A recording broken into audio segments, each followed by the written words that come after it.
Parent complaint మీద మనం ఒక 65 BNS అంటే రేప్ అండ్ పోక్సో మైనర్ అమ్మాయి కాబట్టి పోక్సో చట్టం కింద మనం FIR రిజిస్టర్ చేయడం జరిగింది.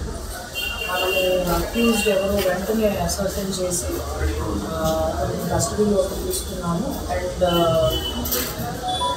గ్రావిటీ ఆఫ్ ద కేసుని బట్టి మనం ఒక DSP ర్యాంక్ అధికారిని ఇన్వెస్టిగేషన్ ఆఫీసర్ నియమించడం జరిగింది. అండ్ అక్యూజ్డ్ని రిమాండ్ చేయడం జరిగింది.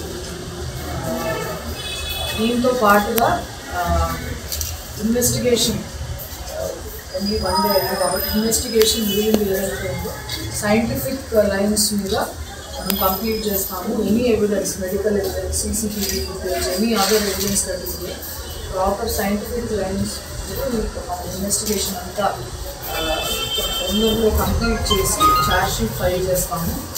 అండ్ ఛార్జ్షీట్ ఫైల్ చేసి ఫాస్ట్ ట్రాక్ కోర్ట్ ఒకటి రిక్వెస్ట్ చేసి స్పీడీ ట్రయల్ ద్వారా ఈ అక్యూజ్డ్కి కఠిన శిక్ష పడే విధంగా మనం అందరం మెన్షన్ చేస్తాం.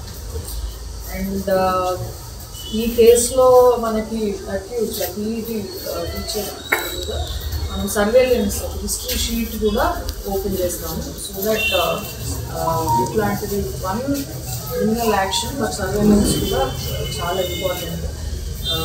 హిస్టరీ షీట్ ఒకటి వెంటనే ఓపెన్ చేయడం జరుగుతుంది. అండ్ నిన్న జరిగిన సంఘటన గురించి జీవితాలను స్కూల్ దగ్గర అండ్ పోలీస్ స్టేషన్ దగ్గర ఈ 2 విషయాలకు సంబంధించి మనం 2 స్పెసిఫిక్ కేసెస్ రిజిస్టర్ చేయడం జరిగింది. ఒక 4 police personnel injure, town inspector injury, ఒక SI కింద పడడంతో ఇంజరీస్ ఉన్నాయి. అండ్ ఒక ARX కాలు ఫ్రాక్చర్ ఉంది. So we have booked cases regarding both these incidents.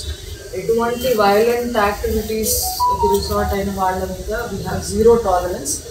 ఎవరైనా ఈ వైలెంట్ యాక్టివిటీస్ని ఇన్స్టిగేట్ చేసి ఈ థెరపీ ఈ ఎడ్యుకేషన్లో దాన్ని వైలెంట్గా టర్న్ చేసిన వాళ్ళందరి మీద we will take very strict action. 2 cases register చేయడం జరిగింది. మనకి CCTV footage and witness statements అవన్నీ ఉన్నాయి. వైలెంట్ యాక్టివిటీస్కి మాత్రం there is zero tolerance. So we will take strict action after identifying specific persons. ఇప్పుడు ఎవరైతే మాబ్లో ఈ స్పెసిఫిక్ పనులు చేశారు, స్కూల్ ప్రాపర్టీ డ్యామేజ్ కావచ్చు ఆర్ పోలీస్ పర్సనల్కి ఇంజరీస్ కావచ్చు, వీళ్ళందరి మీద కూడా we will deal with them very strictly. Cases already register అయ్యాయి. ఏదైనా డౌట్స్ ఇప్పుడు నిన్న మనం కమ్యూనిటీ ఎల్డర్స్తో అందరితో కూడా మీడియాను అడ్రస్ చేయించడం జరిగింది. ఒకటి హెల్త్ కండిషన్ ఆఫ్ విక్టిమ్స్. ఇప్పుడు అసాల్ట్కి సంబంధించిన మన ఫిజికల్ ఇంజురీస్ ఏమీ లేవని చెప్పారు.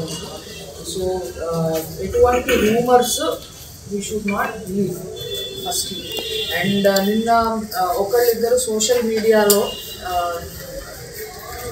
In favour of some or the other share చేస్తే వాళ్ళని మనం ఇమీడియట్లీ వాళ్ళ మీద కేసెస్ రిజిస్టర్ చేయడం ఇనిషియేటెడ్ యాక్షన్.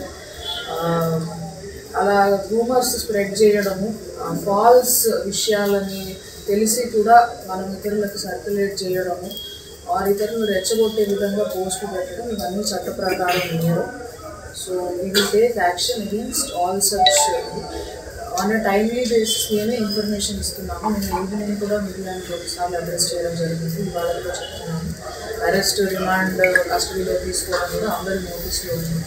ఇప్పుడు మనం నిన్నటి ఇన్సిడెంట్స్ గురించి రిజిస్టర్ చేసిన 2 కేసెస్ కూడా ఎవ్రీబడి గురించి.